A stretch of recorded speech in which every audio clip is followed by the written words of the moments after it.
The silver ships came down from the sky like falling stars, their metal sides shining in the afternoon sun over New York City. People stopped on the streets to look up and point.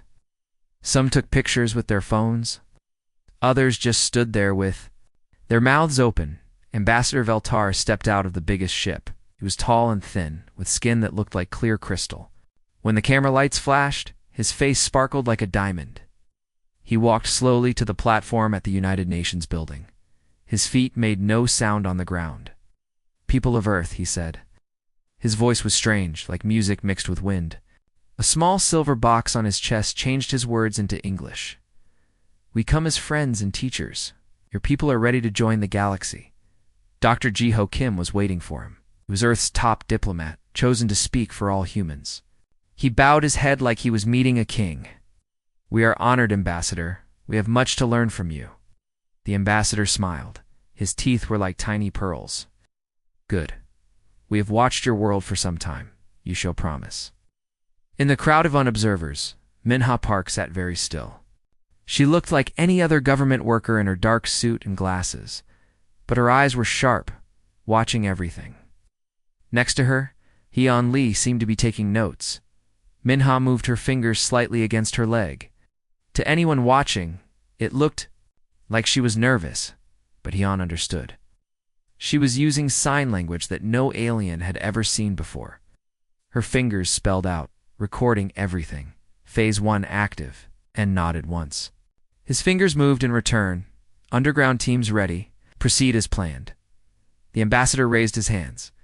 Suddenly, pictures made of light appeared in the air around him. They showed machines and cities and ships flying between stars. "We offer you the gifts of our civilization," he said. "Power from the atom, travel faster than light.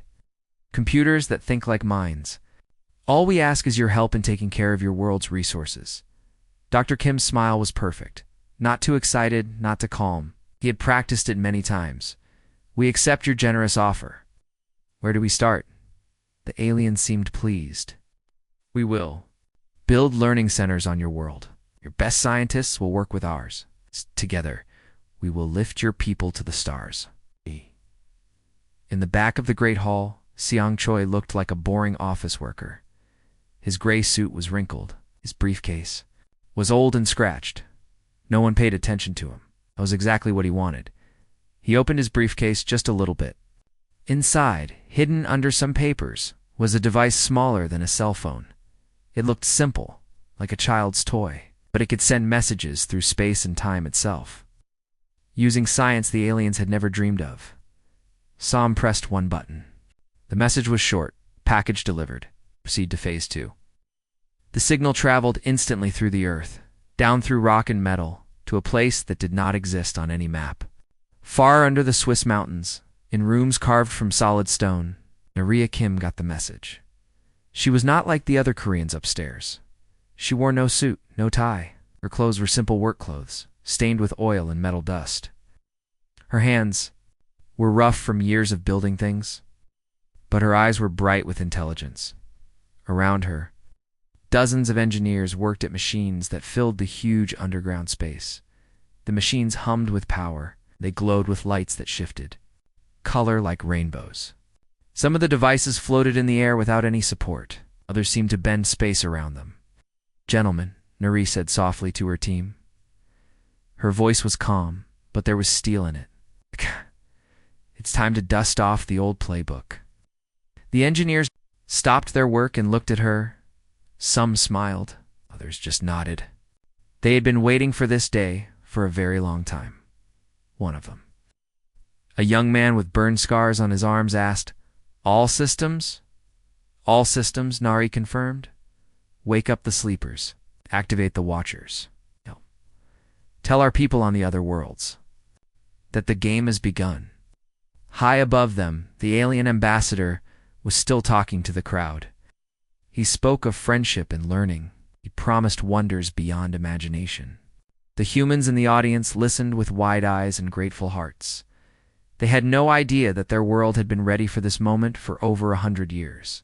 They did not know that human ships were already hidden throughout the galaxy waiting for orders.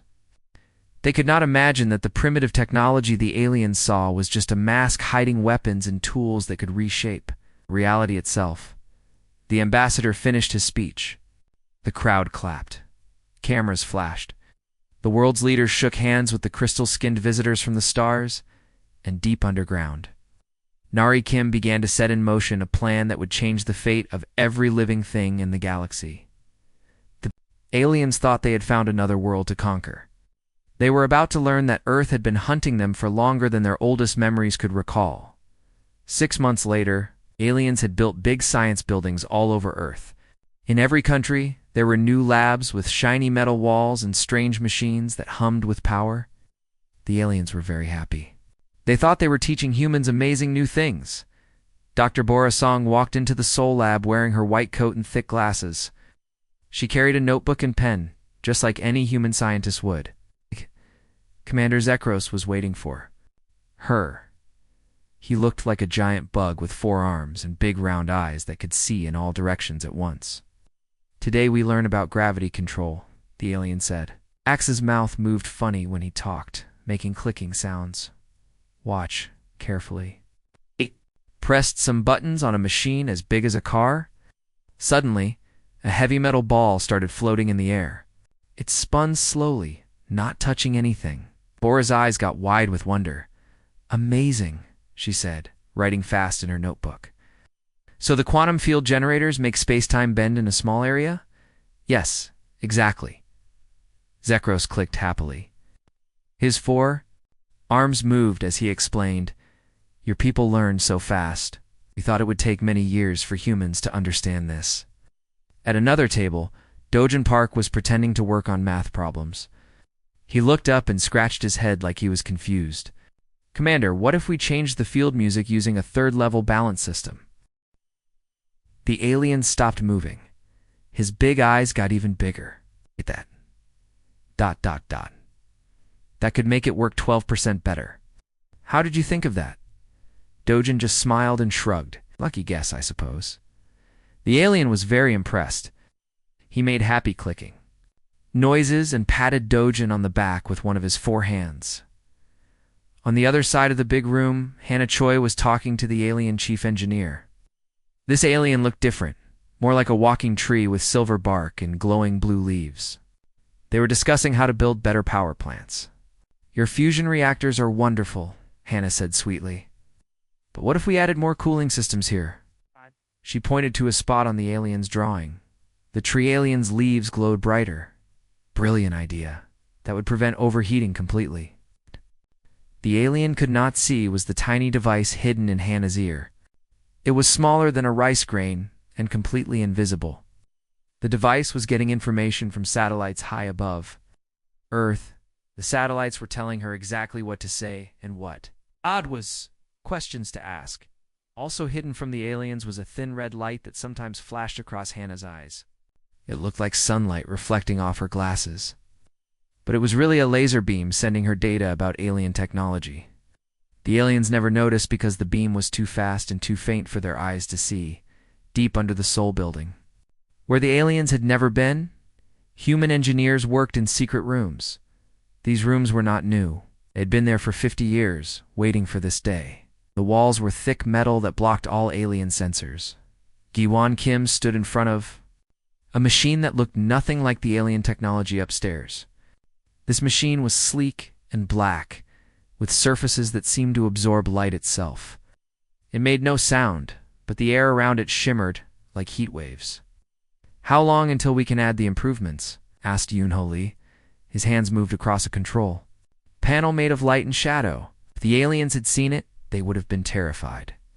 The technology was hundreds of years ahead of their own. "Give me 2 weeks," Giwon said. "We have to be very careful. If we show too much too fast, they will know we are lying." Around them, dozens of other humans worked on machines that could do impossible things. Some devices could make matter appear from nothing. Others could send messages through time itself. One machine in the corner was quietly building a new star in a bottle no bigger than a coffee cup. All of this had been built in secret, while the aliens thought humans were still using steam engines and gunpowder. The truth was that humans had been ready for alien contact since before most of the aliens were even born. Back upstairs, Dr. Song was listening to Commander Zekro's praise her for being so smart. Humans have a natural gift for advanced science, the alien said proudly. You will make excellent students. Bora nodded and smiled humbly. We are grateful for your teaching. But in her hidden earpiece, she could hear Jiwon's voice from far below. Phase 2, proceeding perfectly. Oh. Alien technology, analyzed and improved. Ready for Phase 3 on your signal. The aliens thought they were the teachers. They believed they were giving humans wonderful gifts of knowledge. They had no idea that every lesson they taught was being recorded, studied, and made better by human scientists who had been waiting patiently for this chance. Every question the humans asked was carefully planned. Every surprise idea they suggested was designed to make the aliens trust them more. And every day, the aliens became more sure that humans were helpless students who needed their guidance. They could not have been more wrong. The aliens and humans worked together every day, building big new facilities all over Earth. The alien bosses watched from their offices, feeling very pleased with themselves. They thought the humans were helping to build their own prison. Jeonwoo Kim wore dirty work clothes and a hard hat. He carried a heavy welding tool that shot bright sparks when he used it. To anyone watching, he looked like just another construction worker doing his job. He was building the basement of a big new building in Antarctica where it was always cold and windy. Good work, human, said Supervisor Nickstar, an alien who looked like a walking stick with too many joints. The alien watched Jianwu through cameras placed all around the construction site. You humans work very hard. You want to build a good future. Guyanwu nodded and smiled. Yes, sir. We want to do our best. But what the alien could not see was that each metal beam Guyanwu welded into place was special. Hidden inside every beam were tiny devices smaller than coins. These devices could send messages instantly to any place on Earth or beyond. Every spark from his welding tool hid the brief flash of quantum signals, connecting to a secret network that reached across the galaxy. The aliens thought they were watching a simple human build a simple building. They had no idea they were watching the construction of the most advanced communication system in the universe, far below where even the alien sensors could reach. Kyung Park worked in a room that officially did not exist. The walls were made of special metal that blocked all scanning devices. Inside, machines hummed with power that could tear holes in space itself. Kyung stood in front of a control panel covered with lights that changed color like a rainbow. Her hands moved quickly across buttons and switches that controlled forces the aliens had never imagined. Around her, other humans worked on machines that could do impossible things. Status report, she called out to her team. Hoseo Choi looked up from his workstation. His fingers were dancing through beams of light that held information from across the galaxy. Network integration at 93%, he said. We're getting clear signals from installations on 47 worlds. Shh. Kyung stopped what she was doing. Her eyebrows went up in surprise. 47. I thought we only had hidden bases on 32 Confederation worlds. Hoseo grinned like a cat that had caught a mouse. We did, but 15 more just came online. Our merchant ships have been very busy. What he meant was that human traders had been secretly visiting alien worlds for months. The aliens thought they were buying and selling simple things like food and art. But really, the humans had been planting secret devices on every world they visited. Now those devices were waking up, ready to help when the time came, up on the surface. Far from the secret underground rooms, Minseok Lee was talking to an alien about farming. The alien looked like a large purple mushroom with eyes on stalks. It was very interested in how humans grew their food. We want to grow more rice to feed our families, Minseok said, in a simple, honest voice. He wore old farmer clothes and had dirt under his fingernails. Can you teach us better ways? The mushroom? Alien was very pleased. Humans are wise to think about practical things, it said in a voice like wind through leaves. Food is more important than weapons or technology. The alien had no idea that Minseok was actually one of Earth's top intelligence officers. While they talked about rice and corn, Minseok was using hidden devices to map every food production center in the alien empire. He was learning where they kept their emergency supplies and how they moved food between worlds. Every innocent question about farming was actually gathering information for war. In the middle of the Pacific Ocean, Jung-Woo Kim stood on a floating platform watching human and alien workers build what looked like a power plant. The aliens were very happy about it. "Humans have good energy goals," said the alien engineer, who looked like a walking tree made of metal. Not too big, not too small, very manageable. What the aliens could not see was happening 20 meters under the ocean floor. There, hidden in the deep rock, was the real power plant. It did not make electricity from fusion like the aliens thought. Instead, it drew power directly from the Earth's core through cracks in space that human scientists had learned to create. This power plant could provide energy for 1,000 cities, or it could power weapons that could turn the entire alien fleet into space dust in seconds. The aliens thought they were watching humans build a simple generator. We were actually watching the construction of the most powerful weapon ever created. "Ace 3 is ready," Jung-Woo whispered into a communicator hidden in his helmet. The message traveled instantly through quantum channels to command centers all over the world. All installations are operational and synchronized. On every continent, in every ocean, and on dozens of alien worlds, human technology was waking up. The aliens still thought they were the teachers and humans were the students. Soon, they would learn how wrong they had been. High above Earth, in a giant spaceship that looked like a floating city, the alien leaders sat around a table made of pure light. The room glowed with soft blue colors from the many screens floating. In the air, Ambassador Veltar stood at the head of the table, his crystal skin sparkling as he spoke. "The integration of species 7743 Arth has gone perfectly," he announced to the other aliens. His voice was proud, like a teacher talking about his best student. "Their fast learning has been ... amazing. They have even made our own technology work better." Commander Zekros, the bug-like alien with 4 arms, clicked his mouth parts happily. "Their fusion reactors now work at 112% of normal power. Their quantum computers process information faster than we thought possible. These humans are truly special." Around the table, other alien leaders nodded their strange heads. Some looked like walking trees, others like giant insects, and some like living crystals. They were all very pleased with how well the humans were learning, which makes what comes next somewhat sad, Veltar said. His crystal face grew darker, like a cloud passing over the sun. "But the Confederation cannot allow any species to become more advanced than us. The population reduction must begin now." The floating screens changed to show Earth from space. The blue and green planet looked peaceful and beautiful. But now red circles appeared over the biggest cities: New York, London, Tokyo, Seoul, marked with targeting symbols like crosshairs on a gun. "Standard 30% reduction," Veltar continued, his voice cold and businesslike. "We will tell them it is necessary to save their environment, so survivors will be easier to control." The other aliens around the table did not look sad about this news. They had done this many times before, too many other worlds. To them, it was just normal business. What the aliens did not know was that humans had been listening to every word they said.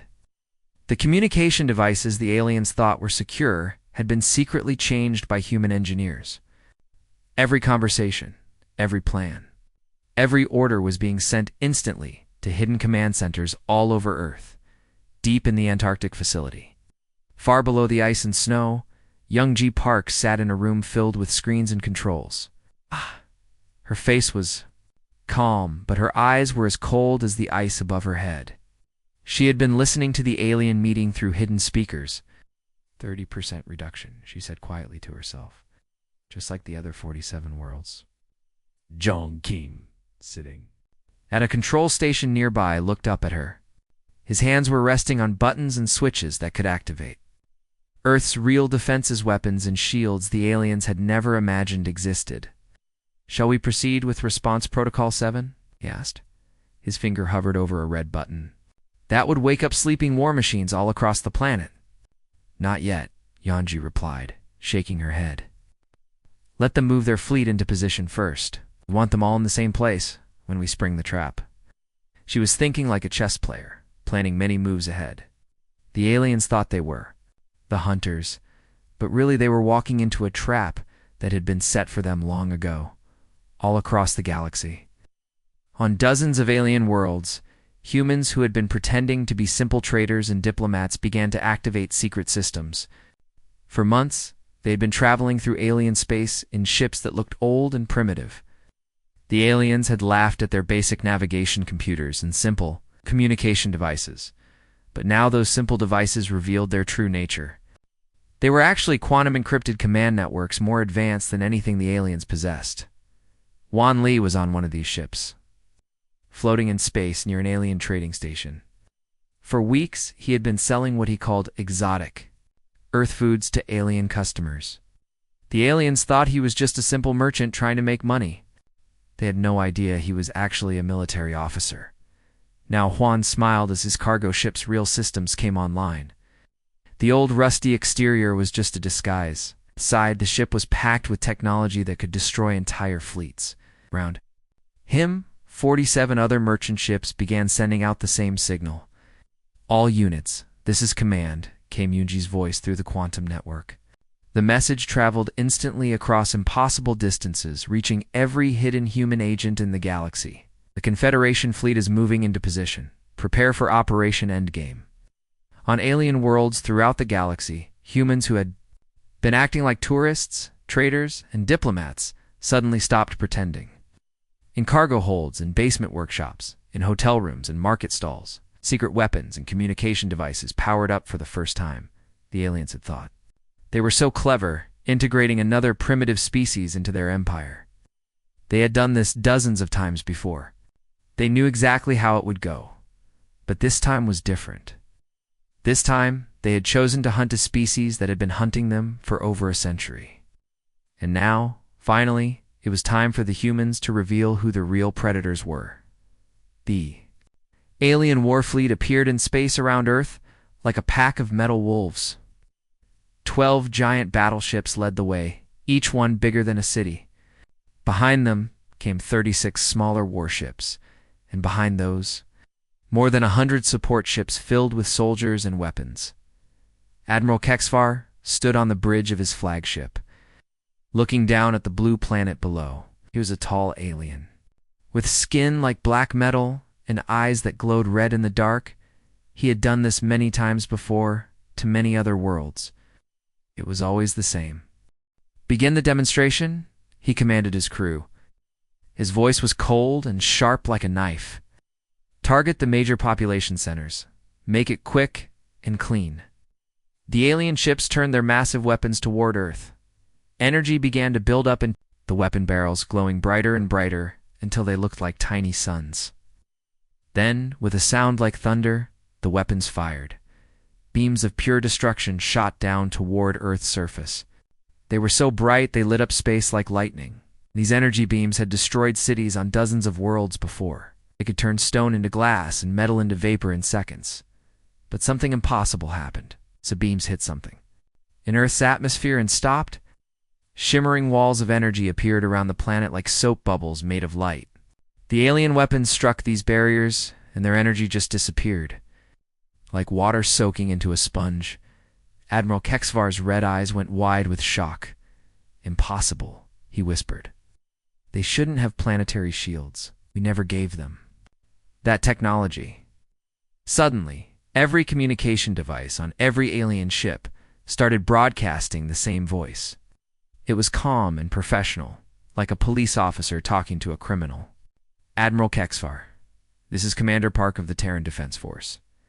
You are in violation of galactic sovereignty laws. Surrender immediately. The Admiral's mouth parts clicked together in confusion. Terran Defense Force said to his crew, there is no such organization. Earth has no military capability beyond what we provided. Actually, the human voice continued, we've had a military for quite some time. You just weren't looking hard enough. Then something even more impossible happened. Ships began to appear around the alien fleet. But these were not the simple human vessels the aliens had seen before. These ships looked like they were made of liquid shadow and starlight. They seemed to bend space around them, making them hard to look at directly. "Where did they come from?" shouted one of the alien officers. His voice was full of panic. They were always there, Admiral Kexvar realized with growing horror. They were hiding.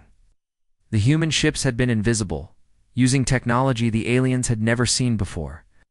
Now they revealed themselves, and there were hundreds of them. Surrounded the alien fleet completely, like sharks circling wounded prey. "This is impossible," the Admiral said again. But even as he spoke, he knew it was real. The humans had somehow built a fleet more advanced than anything the Confederation possessed. On his communication screen, a human face appeared. It was Commander Yoonji Park, the woman who had been listening to their secret meetings all along. She looked calm and confident, like someone who had been planning this moment for a very long time. "Admiral," she said politely, "your fleet is now surrounded. Your weapons cannot penetrate our shields. Your ships cannot escape our tractor beams. I suggest you surrender before this becomes unpleasant." "How?" Kexvar demanded. "How do you have such technology? We are thousands of years more advanced than your species." Yoonji smiled slightly. "Admiral, humans have been visited by aliens before, many times actually. We learned long ago what happens when we show our true capabilities too early. Developed a policy of patience. On alien worlds throughout the galaxy, human merchants and diplomats suddenly revealed their true nature. Ships that had looked like simple cargo vessels opened up to show weapons that could crack planets. Humans who had seemed like harmless traders pulled advanced weapons from hidden compartments. Every human you've seen in your empire," Yoonji continued. "Every trader, every diplomat, every tourist, they were all military personnel gathering intelligence and positioning assets. We've been preparing for this day for over a century." The alien admiral looked at his tactical displays and felt his blood turn cold. Red warning lights were flashing all over the screen. His ships were trapped in energy fields they couldn't break. Their weapons couldn't lock on to the human vessels. And somehow, the humans were jamming all their communication and navigation systems. "The 47 worlds you've integrated over the past 100 years, Yoonji said, "we've been watching, learning, preparing. Every atrocity you committed, every civilization you destroyed, we recorded it all."